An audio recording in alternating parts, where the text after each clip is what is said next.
Penyelidikan desinfektan oplosan yang membuat 21 napi perempuan LP Kerobokan keracunan dihentikan. Penyebabnya praciknya yang berinisial RD sudah meninggal dunia. Hal ini diakui Kasat Reskrim Polres Badung, AKP Putu Ika Prabawa, bahwa penyelidikan dihentikan karena praciknya sudah meninggal. Oleh karena itu, penyidik yang menangani kasus ini menerbitkan SP3. Hal tersebut dikuatkan oleh keterangan saksi-saksi. Sebelumnya, kasus disinfektan oplosan yang diminum 21 napi perempuan LP Kerobokan akhirnya terungkap praciknya.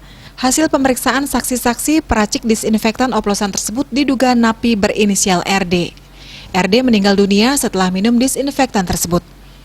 Dari 16 saksi diperiksa mengatakan bahwa yang membuat minuman adalah napi yang meninggal dunia. Bahkan menurut AKP Ika, ada saksi juga yang menyebut RD minum disinfektan oplosan itu sejak Rabu 9 Juni 2021. Bali Pos melaporkan.